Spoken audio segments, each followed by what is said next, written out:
ارشاد فرمایا مدنی کریم صلی اللہ تعالی علیہ وسلم نے اگر کسی نے ایک روزہ چھوڑ دیا 100 سال تک رات دن گرمی سردی روزہ رکھتا رہے ایک روزے کا بدلہ ہرگز نہیں ہو سکتا.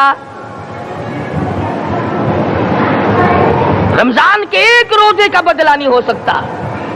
اور یہ بھی کوئی انسانیت ہے کہ اپنے رب سے دھوکہ کرنا، اپنے رب سے چلاکی مارنا؟ جس نے کاروبار دیا، جس نے دھندا دیا، جس نے روزی دی، جس نے اولاد دی، جس نے جوانی دی، جس نے سب کچھ دیا، اس کے احکام میں، اس کے قانون میں ہیرا پھیری.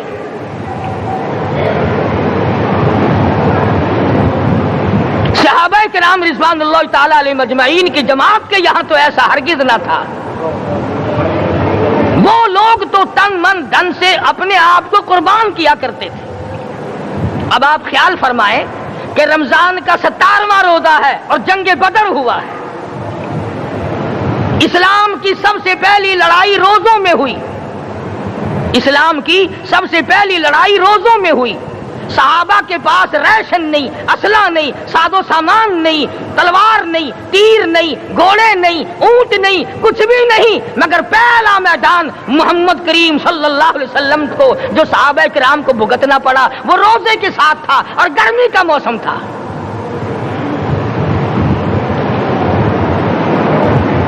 بڑے دکھ کی بات ہے کہ رمضان المبارک گزر گیا، بعض گھر میں گھر والوں نے رمضان کو داخل ہی نہیں ہونے دیا.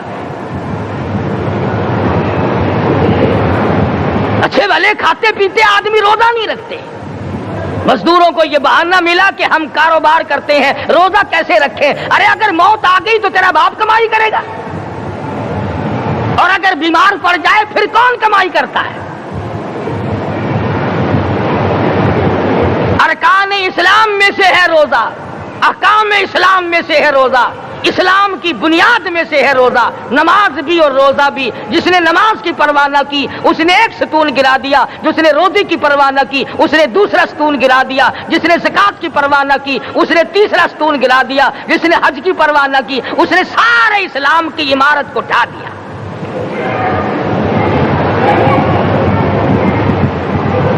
ارشاد فرمایا مدنی کریم صلی اللہ تعالی علیہ وسلم نے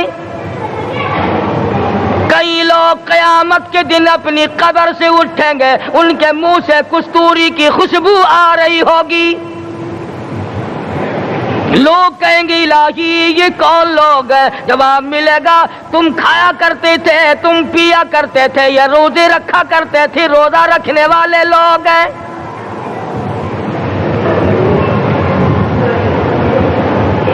ملتان کے دوستو، اگر تمہاری یہ تمنا ہو کہ ہم قیامت کی پیاس سے بچ جائیں، 50,000 سال کی شدت والی پیاس سے بچ جائیں، قیامت کے دن والی گھبراہٹ سے بچ جائیں، قیامت کے خوفناک عذاب سے بچ جائیں، اگر 50,000 سال کی دھوپ سے بچنا چاہتے ہو، شدت سے بچنا چاہتے ہو، گرمی سے بچنا چاہتے ہو، پیاس سے بچنا چاہتے ہو، مسلم شریف کی روایت میں ہے ایک آدمی کی زبان اتنی باہر لٹک جائے گی اس پہ 18 آدمی کھڑے ہو سکے.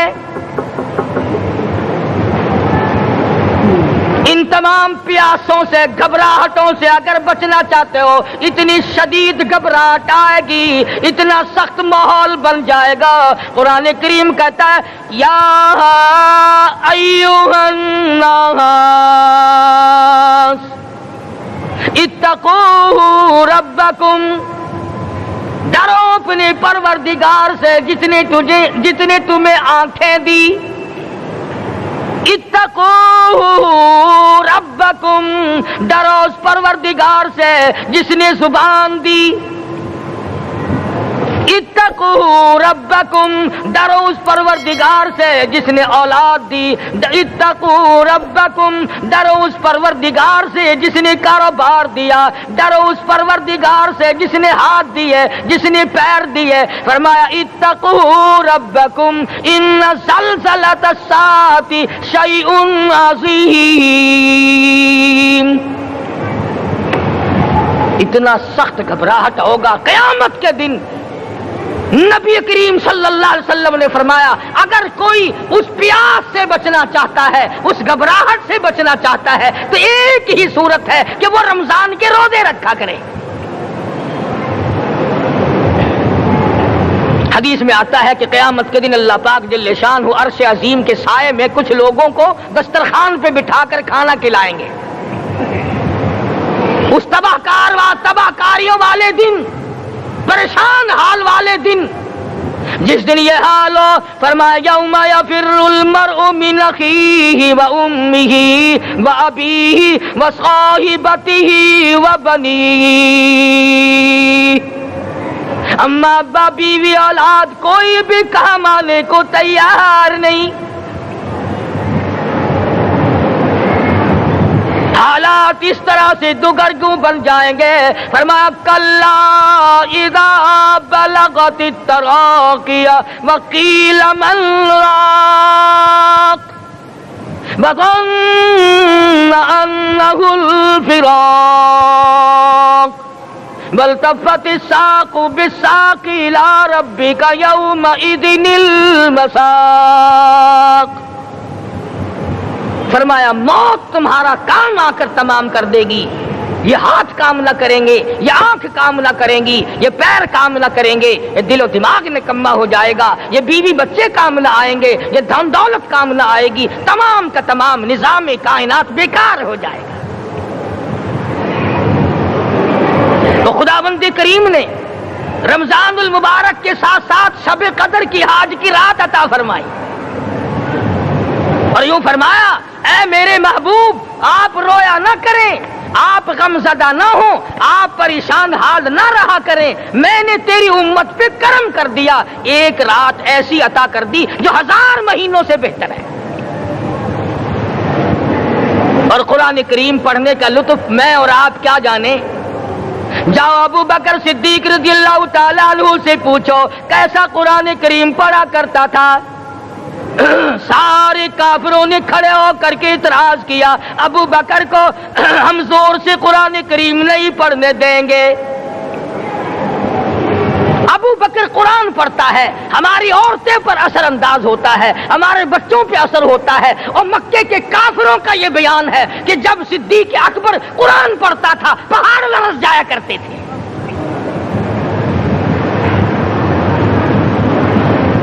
صدیق سے قرآن پڑھنا سیکھو. فاروق اعظم نے اسی قرآن کریم کے ذریعے سب کچھ حاصل کیا. ساری رات فاروق اعظم قرآن کریم کی تلاوت کیا کرتے تھے، ایک ایک رکعت میں پورا ختم قرآن کرتے تھے. آج تو یہ باتیں کہانی نظر آتی ہیں.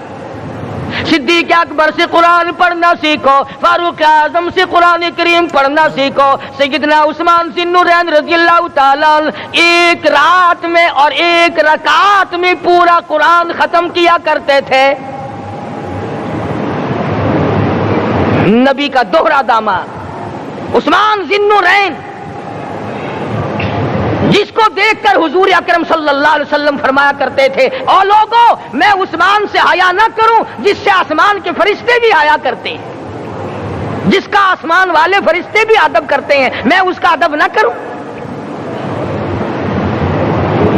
سیدنا علی مرتضی رضی اللہ تعالی عنہ ایسا قرآن کریم پڑھا کرتے تھے، سارا زمانہ شاہد ہے، سارا زمانہ گواہ ہے کہ جب وضو کرتے رنگ پیلا پڑ جاتا، مسجد میں قدم رکھتے بے ہوش ہو جاتے. کسی نے پوچھا امیر المومنین کیا بات ہے؟ فرمانے لگے اللہ کے دربار میں کھڑا ہونے لگا ہوں، ڈرتا ہوں کوئی بے ادبی نہ ہو جائے.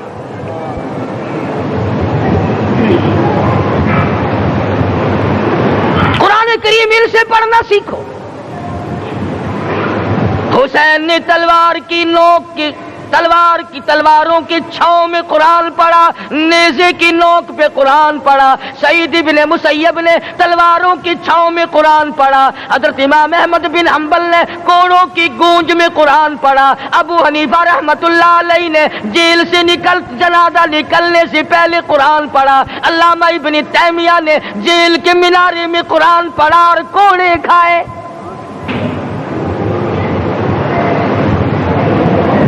تم بھی قرآن پڑھتے ہو، جب کوئی مر جائے نا پھر قرآن پڑھتے ہیں، اور وہ بھی صحیح سالم پورا نہیں ہوتا. کیوں پڑھے؟ کوئی باپ مرے تیرا قرآن کریم پڑھے مولوی، کیوں؟ تیرے باپ کے نوکر ہے مولوی. تم خود کیوں نہیں پڑھتے؟ تمہارا خود کا تو یہ حال ہے کہ جن کپڑوں میں باپ نے دم توڑا، جن کپڑوں میں ماں نے دم توڑا، جن کپڑوں میں گھر والی نے دم توڑا، جن کپڑوں میں بھائی نے دم توڑا، وہ سارے کپڑے الگ رکھتے ہو۔ ارے ظالمو، تمہیں اپنے ماں باپ کے کپڑوں سے نفرت ہے۔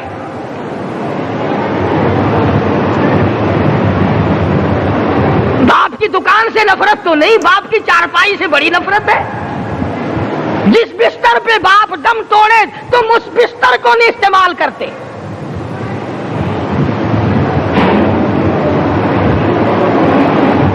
رسموں میں ڈوبے پڑے ہیں لوگ، رسمیں بنا رکھی ہیں، یوں کرنا چاہیے اور اس طرح سے کرنا چاہیے، لہد کے پانی سے بچو، مردے کے کپڑے سے بچو، مردے کی چارپائی سے دور رہو، فلاں چیز سے دور رہو۔ تم نے کبھی یہ بھی سوچا کہ اگر تمہارے بس کی بات ہو تم موت سے بھی دور رہ کے دکھاؤ نا؟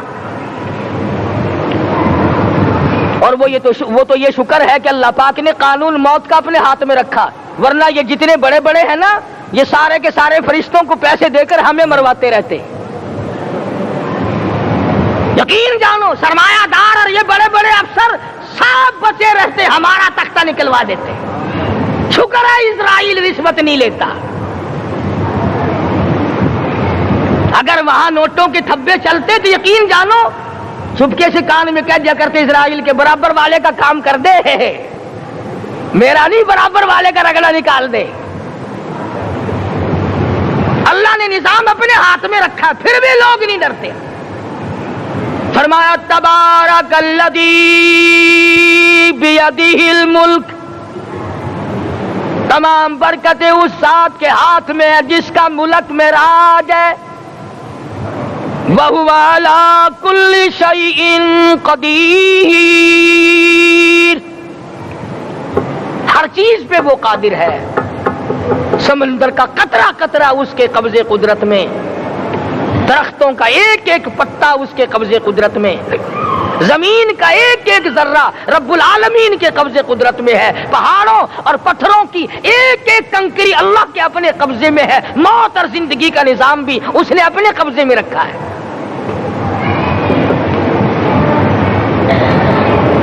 قرآن کریم ان سے پڑھنا سیکھو اگر کسی نے پڑھنا ہے۔ مجد الفسانی سرہندی رحمت اللہ علیہ جب قرآن کریم پڑھا کرتے تھے، تھوڑا سا پڑھتے پھر بے ہوش ہو جاتے۔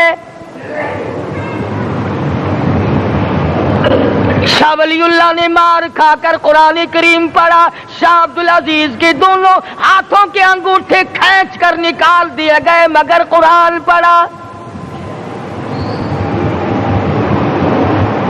مولانا شاہ اسماعیل شہید رحمت اللہ علیہ کو بالا کوٹ میں ٹکڑے کر دیے گئے، مگر اللہ والے نے قرآن کی تلاوت نہ چھوڑی۔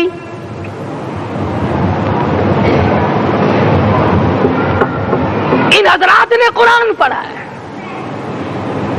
ہمیں اگر قرآن کی لذت آ جائے، قرآن کریم کا مزہ معلوم ہو جائے، حلاوت معلوم ہو جائے، ہم تمام زندگی تلاوت ہی کرتے رہیں۔ حضرت لاہوری رحمت اللہ علیہ رات دن تلاوت کیا کرتے تھے۔ ظالم افیسروں نے برف کی سلی پہ لٹا لیا اور حضرت سے کہا گیا کہ آپ اپنے مطالبے ختم نبوت سے دستبردار ہو جائیں، تو حضرت نے جواب دیا میں جان کا سودا کر چکا ہوں، ایمان کا سودا نہیں کرتا۔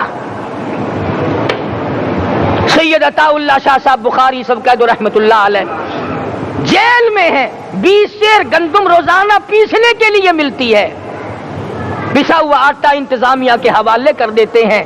حیران ہے انتظامیہ، کس وقت چکی چلاتا ہے بخاری، کس وقت پیستا ہے، یہ تو قرآن پڑھتا رہتا ہے۔ سپرڈنٹ جیل نے چھاپا مار کر دیکھا، پچھلی رات کو قرآن کریم بیٹھا ہوا بخاری پڑھ رہا ہے، سورت یوسف کی تلاوت ہو رہی ہے، چکی خود بخود چل رہی ہے،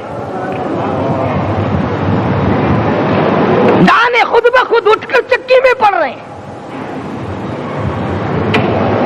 یہ حضرات تھے جنہوں نے قرآن مجید لذتوں کے ساتھ پڑھا۔ غازی علم الدین نے پھانسی کی کوٹڑی میں رات دن قرآن کی تلاوت کر کر کے حضور اکرم صلی اللہ علیہ وسلم کا روزانہ دیدار کیا۔ سلطان نور الدین زنگی رحمت اللہ علیہ ہر جمعرات کو پورا قرآن ختم کرتا تھا اور 1000 دفعہ درود شریف پڑھا کرتا تھا۔ مدنی کریم صلی اللہ علیہ وسلم کا خواب میں 12 دیدار کیا کرتا تھا۔ سلطان عالمگیر رحمت اللہ علیہ مغلیہ خاندان کا چشم و چراغ ہے، بادشاہ وقت ہے، قرآن مجید کا حافظ بھی تھا، مفسر بھی تھا، اور مدنی کریم صلی اللہ علیہ وسلم کی 5000 حدیثیں پاک عالمگیر بادشاہ کو زبانی یاد تھی، اور اتنا اچھا مسلمان آدمی تھا کہ ساری زندگی میں تہجد کی نماز قضا نہیں کی، ساری زندگی میں۔ بادشاہ تہجد پڑھا کرتے تھے، آج تم 2 ٹکے کے آدمی تہجد نہیں پڑھتے۔ یہی وجہ ہے کہ ہم آج کافروں کے سامنے مرغوب ہیں، مغلوب ہیں، ان سے دبے ہوئے ہیں۔ کبھی اسرائیل فلسطینیوں کو مارتا ہے، کبھی لبنان کو مارتا ہے، کبھی شام پہ چڑھائی کرتا ہے۔ یہی وجہ، ہم نے قرآن چھوڑا، اللہ پاک نے اپنی رحمت کی چادر ہمارے سر سے اتار لی۔ قرآن کریم کی لذت ان لوگوں کو ملی جنہوں نے ہر موڑ پہ تلاوت کی۔ صحابہ کرام رضوان اللہ تعالی علیہ مجمعین میں سے ایک رات ایسی آئی، حضور صلی اللہ علیہ وسلم نے فرمایا کہ آج ہماری پہرے داری کون کرے گا؟ 2 انصاری جوان اٹھے اور وہ کہنے لگے کہ ہم کریں گے۔ چنانچہ حضور صلی اللہ علیہ وسلم نے ان کو پہرے دار بنا دیا۔ کمال کی زندگی صحابہ کرام کی، کوئی کسی کی کوٹھی کی چوکیداری کرے گا، کوئی کسی کے بنگلے کی چوکیداری کرے گا، کوئی غلہ منڈی کی چوکیداری کرے گا، کوئی سبزی منڈی میں چوکیداری کرے گا، کوئی کپڑا مارکیٹ میں چوکیداری کرے گا، کوئی لوہا مارکیٹ میں چوکیداری کرے گا۔ یہ انصاری جوان کتنے خوش نصیب ہے جو کالی کملی والے کے لشکر کی چوکیداری کر رہے ہیں۔ دونوں نوجوانوں نے آپس میں مشورہ کیا کہ بھئی جاگنا تو ویسے بھی ذمہ لگ گیا، تو سو جا، میں جاگتا ہوں۔ چنانچہ جاگنے والے نے سوچا کہ خالی جاگ کر کیا کروں گا، قرآن کریم کی تلاوت کروں اور نماز کی نیت باندھ کر تلاوت کروں تاکہ پروردگار عالم راضی ہو جائے۔ فرمایا فاذکرونی اذکرکم واشکروا لی ولا تکفرون، تم مجھے یاد کرو میں تمہیں یاد کروں گا، اگر تم مجمع میں مجھے یاد کرو گے میں فرشتوں کے مجمع میں تمہیں یاد کروں گا، اور اگر تم مجھے تنہائی میں بیٹھ کے یاد کرو گے تو اللہ پاک جل شانہ فرماتے ہیں میں تمہیں عرش عظیم پہ یاد کروں گا۔ جس نوجوان نے اپنے ذمہ جاگنا لیا، قرآن کریم کی تلاوت شروع کر دی، نماز کی نیت باندھ کر سورت کہف پڑھنے لگا، دشمن کی طرف سے تیر لگا کمر میں، پتہ ہی نہ چلا کیسی نماز پڑھتا ہوگا کہ اس کو پتہ ہی نہ چلا۔ دوسرا تیر لگا، تیسرا تیر لگا، خون بہ کر سونے والے ساتھی کے نیچے پہنچا۔ اس نے اٹھ کر شور مچایا نماز ختم کر، دشمن آ گیا۔ چنانچہ جب نماز ختم کی تو کمر پہ ہاتھ لگا کر کہنے لگا کہ میری کمر میں تو تیر چبھے ہوئے ہیں۔ انہوں نے کہا تجھے پتا نہیں؟ کہنے لگا نہیں مجھے کوئی پتا نہیں۔ اب وہ صحابی کھینچ کر نکالنے لگا، وہ جس کو لگے ہوئے تھے وہ کہنے لگا کہ اب تو دکھ ہوتا ہے، میں دوبارہ نیت باندھتا ہوں، قرآن پڑھنے لگوں گا، پھر نکالنا مجھے پتہ نہ چلے گا۔ اور مسلمانوں خدا کی قسم نبی کے دیوانوں نے، نبی کے پروانوں نے ایسا قرآن پڑھا تیر چبھتے گئے پتہ ہی نہ چلا۔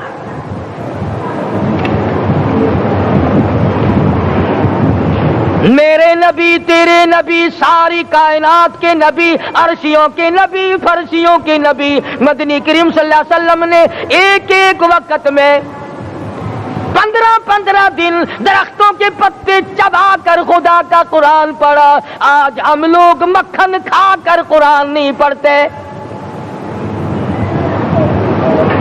مدنی کریم صلی اللہ علیہ وسلم نے ایک ایک وقت میں 2 پتھر اپنے پیٹ پہ باندھ کر خدا کا قرآن پڑھا۔ آج ہم لوگ ہزاروں نعمتیں کھا کر قرآن کریم نہیں پڑھتے۔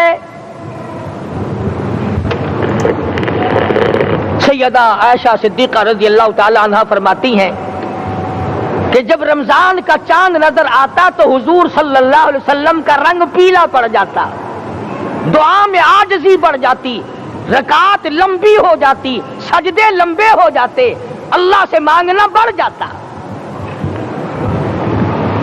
فرماتی ہیں کہ ایک دن حضور صلی اللہ علیہ وسلم نے ساری رات رو رو کے گزاری، تو صبح کو میں نے عرض کیا کہ یا رسول اللہ، آپ اتنے پریشان جو ہوتے ہیں، کیا آپ کو اپنی بخشش کا یقین نہیں؟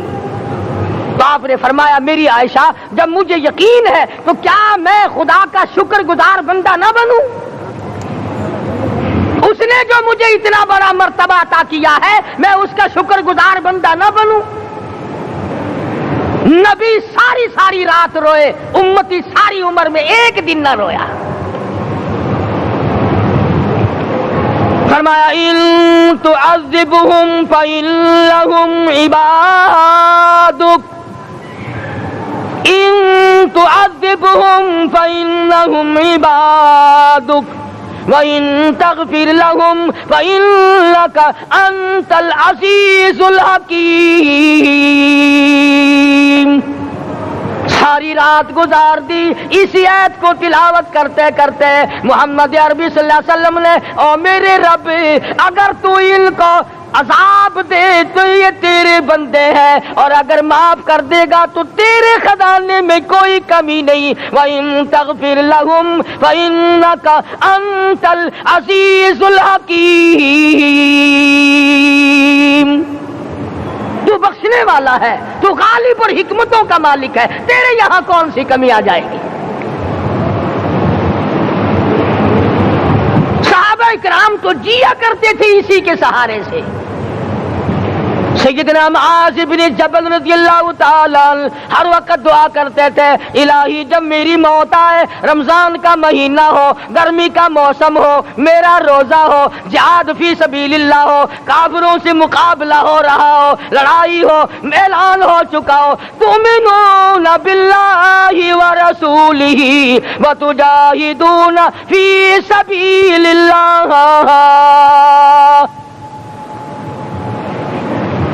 حضرت معاذ دعا کرتے ہیں کہ میں تو یہ دعا کرتا ہوں کہ گرمی ہو، میرا روزہ ہو، کفار سے مقابلہ ہو، وہ میرے ٹکڑے کر دیں، میری زبان کاٹ دیں، تیری عدالت ہو، میری پیشی ہو۔ جب میرا خدا پوچھے معاذ دنیا سے کیا لایا، عرض کروں الہی زبان کٹا کے آیا ہوں، روزہ رکھ کر آیا ہوں، ارادہ یہ ہے کہ تیرے محبوب کے حوض کوثر سے روزہ افطار کروں گا۔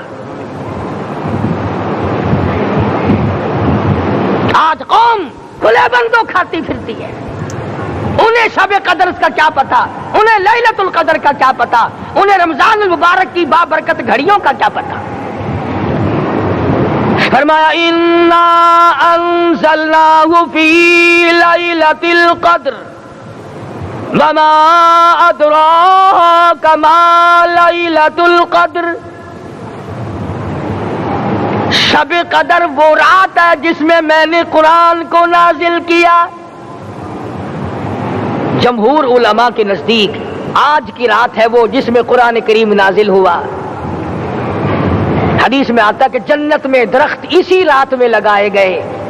حضور صلی اللہ علیہ وسلم نے فرمایا کہ جنت کو اسی رات میں سجایا جاتا ہے، جنت کے دروازوں کو کھول دیا جاتا ہے، ایک ہوا چلتی ہے، حلقے بجتے ہیں، پوچھا جاتا ہے یہ کیا بات ہے، جواب ملتا ہے کالی کملی والے کے امتیوں کے لیے جنت کو کھول دیا گیا۔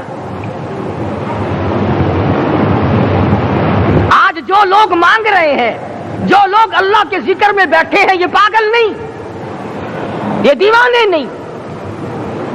ارشاد مدنی کریم صلی اللہ علیہ وسلم کا اسی رات کے بارے میں فرمایا، اللہ پاک جبریل امین کو حکم دیتے ہیں جھنڈا لے کر دنیا میں چلے جاؤ، لاکھوں کروڑوں فرشتوں کو ساتھ لے جاؤ، ہر گھر میں جاؤ، ہر دعا کرنے والے کی دعا پہ آمین کہو، جہاں جا میرے نیک بندے موجود ہیں، اور جبریل ان سے مصافحہ کر۔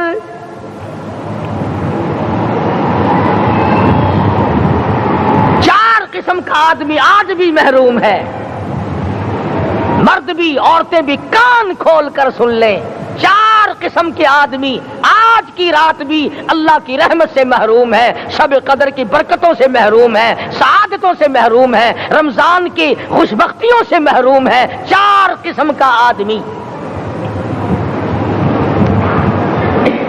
سب سے پہلا شرک کرنے والا،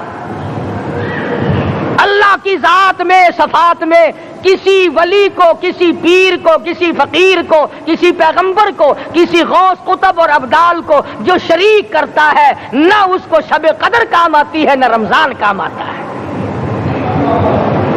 شرک اتنی بری لعنت ہے کہ تمام اعمال کی جڑیں اکھاڑ کر پھینک دیتا ہے۔ آج مسلمان چلاک بڑے ہیں، اگر ہندو پتھر کا بت بنا کر پوجے تو وہ تو کافر ہے، اور مسلمان قبر بنا کر پوج لیں تو وہ پکا مومن ہے۔ الف لام میم سے لے کر والناس تک سارا قرآن پڑھو، ترجمے چھپے ہوئے ترجموں کے قرآن پڑھو۔ فرمایا لا تشرک باللہ، اے معاذ اللہ کی ذات و صفات میں کسی کو شریک نہ بنانا۔ ان قتلت او حرقت، یہاں تک کہ تجھے چاہے جلا دیا جائے یا قتل کر دیا جائے، جلا کر خاک کر دیا جائے، اللہ کی ذات صفات میں کسی کو شریک نہ بنانا۔ اور یہی مفہوم ہے لا الہ الا اللہ محمد الرسول اللہ صلی اللہ علیہ وسلم کا۔ فاران کی چوٹیوں پہ کھڑے ہو کر کالی کملی والے صلی اللہ علیہ وسلم نے جو سب سے پہلا خطبہ دیا، جو سب سے پہلا نرالا خطبہ دیا، وہ یہی تھا لا الہ الا اللہ، اللہ کے سوا معبود کوئی نہیں، پوجا کے قابل کوئی نہیں، نظر نیاز کے قابل کوئی نہیں، حاجت روا کوئی نہیں، مشکل کشا کوئی نہیں، تیری میری فریاد سننے والا کوئی نہیں، ایک اللہ کی ذات ہے۔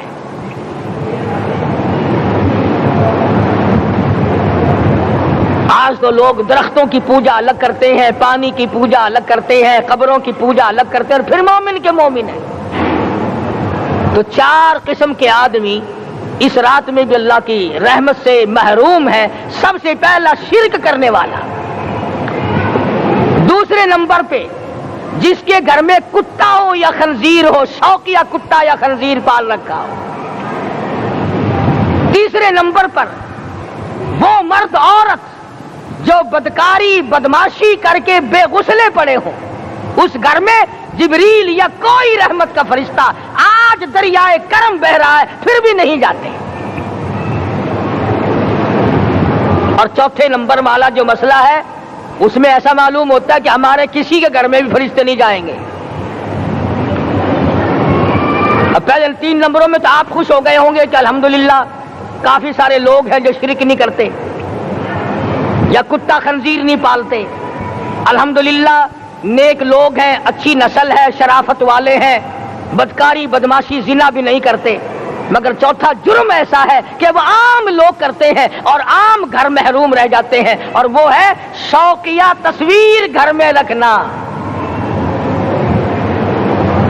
ایک لڑکا اٹھتا ہے گھر میں، کبھی کسی کی تصویر لگا لیتا ہے، کبھی کسی کی تصویر لگا لیتا ہے۔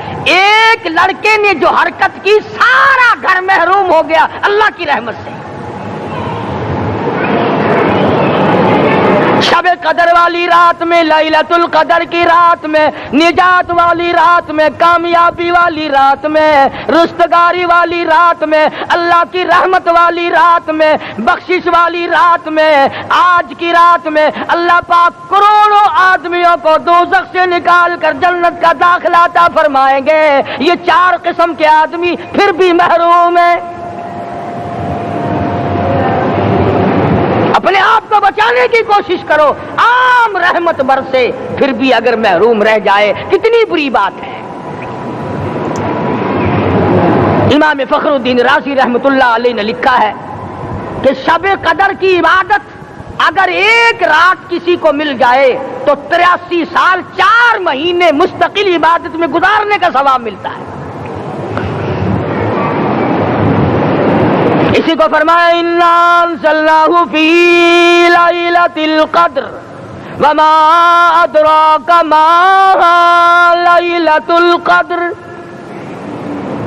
یہ وہ برکت والی رات ہے، یہ وہ رحمت والی رات ہے، اور لوگوں مانگنے والی رات ہے، جھولی پھیلانے والی رات ہے، بگڑی بنوانے والی رات ہے، اجڑوں کو بسانے والی رات ہے، بچھڑوں کو ملانے والی رات ہے، اللہ کا دروازہ کھٹکھٹانے والی رات ہے، اللہ کے آسمان کی طرف سے آوازیں آتی ہیں، مانگو کیا مانگتے ہو، وہ رات ہے۔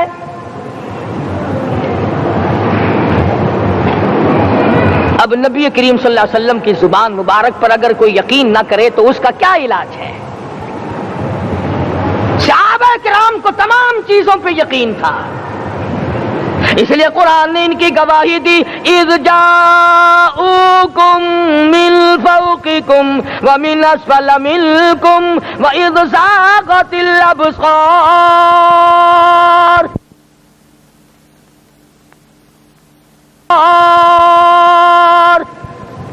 وبلغت القلوب الحناجر۔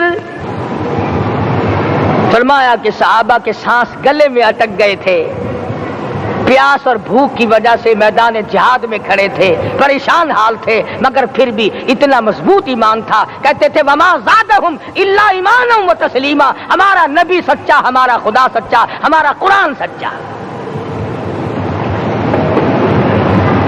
بے شمار واقعات قرآن کریم پیش کرتا ہے صحابہ کرام نے کہ انہوں نے اپنی زندگی میں کبھی بھی اس قسم کا کام نہیں کیا جس سے اسلام بدنام ہوتا ہو۔ حضرت امیر معاویہ رضی اللہ تعالیٰ عنہ کاتب وحی قرآن کا منشی، اتنا سچا عاشق تھا، اتنا بڑا دیوانہ اور پروانہ تھا، صلح حدیبیہ والے دل جو مدنی کریم صلی اللہ علیہ وسلم کے منہ مبارک، بال مبارک ہاتھ آئے، حضور کے ناخن ہاتھ آئے، آخری وقت میں وصیت کی جب مجھے غسل دے کر فارغ ہو جاؤ، جب کفن پہنا چکو، جب میرا منہ کفن میں چھپانے لگو، میرے آقا کے ناخن اور بال میرے آنکھوں پہ رکھ دینا۔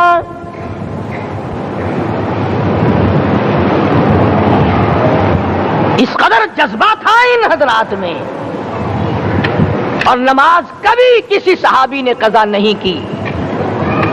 آج کا مسلمان تو کسی معاملے میں بھی نہیں لڑتا، حضور صلی اللہ علیہ وسلم نے مکروز میت کی نماز جنازہ کبھی نہیں پڑھائی۔ آج جس نے کسی کا قرضہ دینا ہو وہ پرواہ ہی نہیں کرتا، نہ موت سے ڈرتا ہے، نہ قبر سے ڈرتا ہے، نہ حشر سے ڈرتا ہے، نہ اللہ کے عذاب سے ڈرتا ہے۔ جب بھی کوئی مر جاتا حضور اکرم صلی اللہ علیہ وسلم تشریف لاتے، پہلے پوچھتے اس کے ذمے کسی کا قرضہ تو نہیں، یا کوئی ضامن بنتا، اور یا خود حضور صلی اللہ علیہ وسلم فرماتے کہ میں قرضہ ادا کروں گا، پھر آپ جنازے کی نماز پڑھایا کرتے تھے۔ اتنے بڑے جذبے کے مالک تھے صحابہ کرام کہ انہوں نے کسی موڑ پہ بھی حضور صلی اللہ علیہ وسلم کو یوں خالی نہ چھوڑا، تنہا نہ چھوڑا، آپ کے ساتھ نہ چھوڑا، قرآن کریم کے حکموں کی کبھی بھی خلاف ورزی نہ کی۔ یہی وجہ تھی کہ اللہ پاک نے ان کو پوری دنیا کا مالک بنایا، کابل سے لے کر طرابلس تک کا علاقہ صحابہ کرام نے تمہیں فتح کر کے دیا۔ اور ظالم مسلمانوں، آج صحابہ نے جو علاقے تمہیں فتح کر کے دیے تھے، آج وہاں کفر دندنا رہا ہے، تم نے کفر کے جھنڈے لہرائے، تم نے کفر کے حوالے کیا مسلمانوں، اور پھر تان صحابہ پہ کرتے ہو۔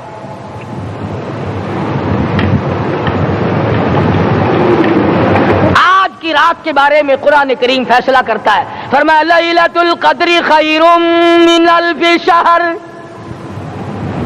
1000 مہینوں سے بہتر ایک رات عطا ہو گئی۔ اللہ کے لاڈلے نبی حضرت محمد الرسول اللہ سب کہہ دو صلی اللہ علیہ وسلم کو رنج ہوا، میری امت کی عمریں کم ہیں، پہلی امتوں کے لوگ بازی لے جائیں گے، ان کی نیکیاں بڑھ جائیں گی۔ اللہ پاک نے فرمایا میرے محبوب غمزدہ نہ ہو، پریشان نہ ہو، میں نے تیری امت کو ایک رات ایسی دے دی جو 1000 مہینوں سے بہتر ہے۔ مگر آج کی رات میں کون سے سینما بند ہو گئے، آج کی رات میں لوگوں نے کون سا جوا کھیلنا چھوڑ دیا، آج کی رات میں کون سے لوگوں نے روزے رکھ کر عبادت میں نیت باندھ لی۔ الحمدللہ نیکی کرنے والوں کی بھی کمی نہیں، مگر بغاوت کرنے والوں کی بھی تختے زمین پہ کمی نہیں. خدا کہتا مانگو کیا مانگتے ہو؟ ہم کہتے ہیں نہیں ہمیں ضرورت ہی نہیں. فرمایا تنزل الملائکۃ والروح فیہا بإذن ربہم من کل امر سلام. جبریل آسمان سے آئے، کروڑوں لاکھوں فرشتے آئے، عرش عظیم کو چھوڑ کر فرشتے تیری عبادت کو دیکھنے آئے، بیت المعمور کی عبادت کو چھوڑ کر فرشتے تیری دعا پہ آمین کہنے آئے. تو سویا ہوا ہے، ایک ہی فکر ہے کہ مجھے عید کے لیے جوتے لانے ہیں، کپڑے سلوانے ہیں، فلاں چیز کرنی، اور یہ فکر نہیں کہ ایسا نہ ہو اگر رمضان میں میری نجات نہ ہوئی تو میں مارا جاؤں گا.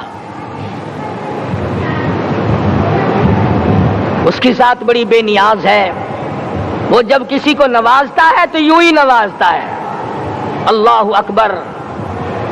ساری ساری رات رونے والے لوگ، فرمایا والذین یبیتون لربہم سجدا وقیاما، وہ لوگ کامیاب ہیں جن کی راتیں سجدوں میں بیت گئی.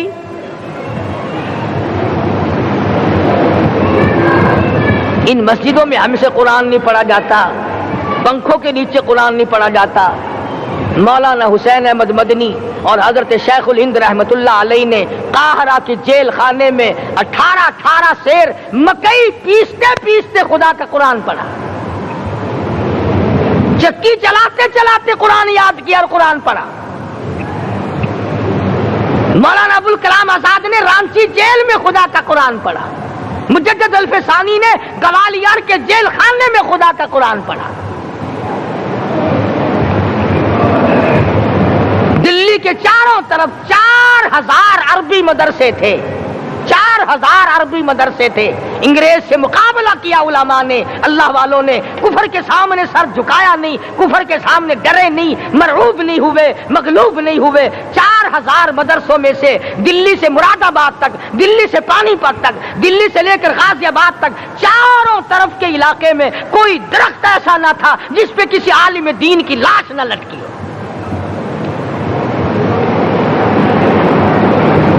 اسلام کی حفاظت بابو نے نہیں کی، اسلام کی حفاظت انگریزی خانوں نے نہیں کی، بوریا نشینوں نے کی ہے، مسجد میں بیٹھنے والوں نے کی ہے، لوٹے سے وضو کرنے والوں نے کی ہے، سوکھے ٹکڑے کھانے والوں نے قرآن کی حفاظت کی ہے، انگریزی خانوں نے نہیں کی ہے.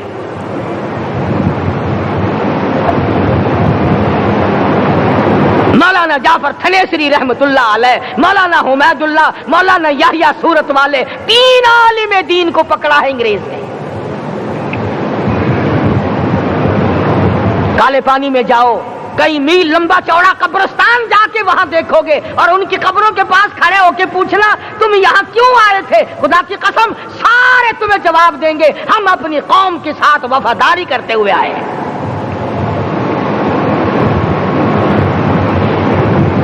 پیروں میں بیڑیاں ہیں، چابک مارے جا رہے ہیں علماء دین کو. امبالے کی جیل میں روزانہ پٹائی ہوتی، روزانہ مارا جاتا ہے. لاہور تک گھسیٹ کر لایا گیا، 20 سیر لوہا علماء کے، اللہ والوں کے پیروں میں ڈال رکھا ہے. تم نے تو صرف یہی سوچا ہے نا کہ کوئی مر جائے گا تو چھولوں پہ بیٹھ کے قرآن پڑھیں گے. نہیں، اللہ والوں نے پیروں میں بیڑیاں پہن کر قرآن پڑھا، ہاتھوں میں ہتکڑیاں پہن کر قرآن پڑھا، چابک اور کوڑوں کی سائے میں قرآن پڑھا، تلوار کی نوک پہ قرآن پڑھا. مولانا جعفر تھنیسری رحمت اللہ علیہ فرماتے ہیں کہ ہم تینوں کو پھانسی کا حکم دے دیا انگریز نے. تو جو پروانہ لے کر آیا ہم بڑے خوش ہوئے، اچھلنے لگے، کودنے لگے کہ لو بھائی اللہ پاک نے شہادت کا انتظام کر دیا. فرمایا وَلَا تَقُولُوا لِمَن يُقْتَلُ فِي سَبِيلِ اللَّهِ أَمْوَاتٌ بَلْ أَحْيَاءٌ وَلَٰكِن لَّا تَشْعُرُونَ. جو میری راہ میں مارا گیا، جو میرے نام پہ مارا گیا اسے تم مردہ نہ کہو، اس کی زندگی کی تم تمیز کر ہی نہیں سکتے۔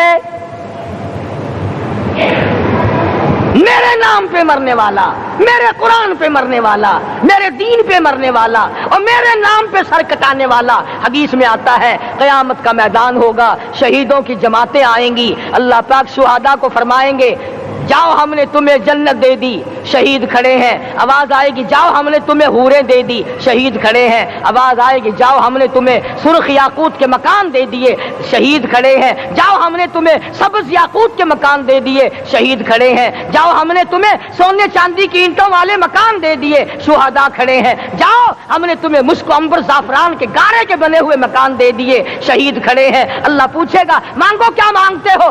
عرض کیے گے الہی جنت نہیں چاہیے، حور نہیں چاہیے، جنت اور شہد اور دودھ کی نہریں نہیں چاہیے، تیرے نام پہ سر کٹانے میں جو مزہ آیا وہ جنت میں کہا، ایک مرتبہ اور پیدا کر دے پھر تیرے نام پر تیرا نام لوں چھری چلے، تیرے نام پہ بار بار ذبح ہونے میں جو مزہ آیا ہم تو صرف وہی مانگتے ہیں۔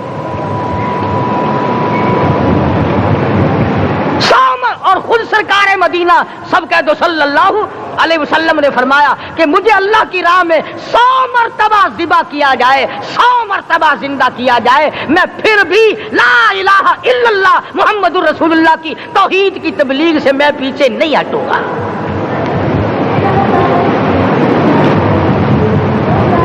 کبھی تو غور کرو عقل مند ہو سارے کہ آج مسلمان کیوں مار کھا رہا ہے؟ افغانستان میں مسلمان پٹ رہا ہے، ہندوستان میں مسلمان مار کھا رہا ہے، فلسطین میں مسلمان مار کھا رہا ہے، لبنان میں مسلمان کی پٹائی ہو رہی ہے، سری لنکا میں مسلمان کو ذبح کیا، آخر ہو کیا گیا؟ ہم نے ایسا کیا گناہ کر دیا کہ چاروں طرف کفر چڑھ گیا اور ہم مر گئے؟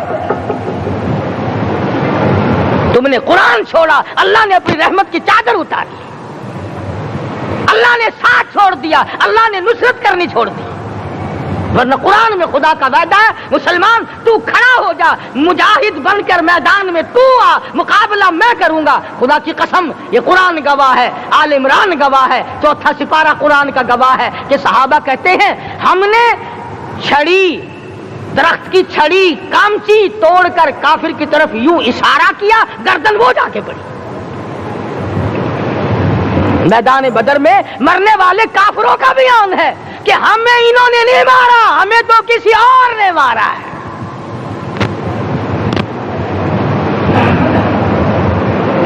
ایک دن مکہ مکرمہ میں امیہ بن خلف اپنے گھوڑے کو پانی پلا رہا ہے، اللہ پاک بیت اللہ کی ہر مسلمان کو زیارت نصیب فرمائے۔ حضور صلی اللہ علیہ وسلم نے پوچھا کیا کر رہا ہے؟ کہنے لگا گھوڑے کو پانی پلا رہا ہوں، تیار کر رہا ہوں گھوڑا، نعوذ باللہ اس پہ چڑھ کر تجھے قتل کروں گا۔ کس کو کہتا ہے؟ محمد عربی صلی اللہ علیہ وسلم کو دھمکی دیتا ہے، مکے کا چودھری، مکے کا سردار، مکے کا ایک رئیس امیہ بن خلف سرکار دو جہاں حضرت محمد الرسول اللہ صلی اللہ علیہ وسلم کو دھمکی دیتا ہے میں اس گھوڑے پہ چڑھ کر تجھے قتل کروں گا۔ حضور صلی اللہ علیہ وسلم نے جواب بن ارشاد فرمایا انشاءاللہ میں ہی تجھے قتل کروں گا، میں ہی تجھے قتل کروں گا۔ بات آئی گئی ہو گئی، میدان بدر میں امیہ حضور کے سامنے آیا، ایک جال کے درخت کی پتلی سی چھڑی تھی، حضور صلی اللہ علیہ وسلم نے اس کے کندھے پہ مار دی، امیہ بن خلف کے کندھے پہ جال کی چھڑی مار دی پتلی سی۔ یوں لکھا کتابوں میں گدھے کی طرح رینگتا تھا، چیختا تھا، چلاتا تھا، ہائے مر گیا، ہائے مر گیا، تباہ ہو گیا، برباد ہو گیا۔ کافر کہنے لگے بے غیرتی، لوگوں کے گلے کٹے پڑے ہیں وہ تو شور نہیں کرتے، تجھے ذرا سی چھڑی لگی ہے تو شور کر رہا ہے۔ سب کی توجہ ہے میری طرف، آپ سب کا دھیان ہے، بات سمجھ میں آ رہی ہے؟ امیہ کو کافروں نے غیرت دلائی، وہ کہنے لگے شرم کر، شور مچا رہا، گدھے کی طرح رینگ رہا ہے، بازو کٹے پڑے ہیں، گلے کٹے پڑے ہیں، وہ تو اس طرح کا شور کرتے نہیں، تجھے کیا ہوا؟ خدا کی قسم، تھا تو کافر، تھا تو ظالم، تھا تو مکے کا چودھری، مگر بات بڑی پتے کی کہی، بات بڑی پتے کی کہی۔ کہنے لگا مجھے غیرت دلانے والوں، کسی کو بلال نے مارا، کسی کو فاروق نے مارا، کسی کو صدیق نے مارا، کسی کو طلحہ زبیر نے مارا، کسی کو عبد الرحمن ابن عوف نے مارا، کسی کو علی مرتضی نے مارا، تمہیں کیا معلوم ہے مجھے مدینے والی سرکار نے مارا ہے؟ اور کہنے لگا اگر میرا دکھ سارے مکے پہ تقسیم کر دو، جتنی تکلیف مجھے ہو رہی ہے اگر میری تکلیف کو سارے عرب پہ تقسیم کر دو، امیہ کہتا ہے تمہارے جگر پھٹ جائیں گے، تم تباہ ہو جاؤ گے۔ مجھے اتنی تکلیف ہو رہی ہے کہ مجھے حضور کے ہاتھ سے چھڑی لگی ہے، میں حضور کا مارا ہوا ہوں۔ کافر کو تو پتہ چل گیا کہ مجھے چھڑی کس کے ہاتھ سے لگی ہے۔ کبھی ہم نے بھی سوچا کہ اگر قیامت کے دن حضور صلی اللہ علیہ وسلم نے ہمیں جواب دے دیا تو ہم کہاں جائیں گے اور ہمارے لیے کون سا راستہ بنے گا؟ فرمایا تنزل الملائکۃ والروح، آسمان سے فرشتے اترتے ہیں اسی رات میں تمہاری دعاؤں پہ آمین کہنے کے لیے، تمہارے آنسوؤں کو دیکھنے کے لیے۔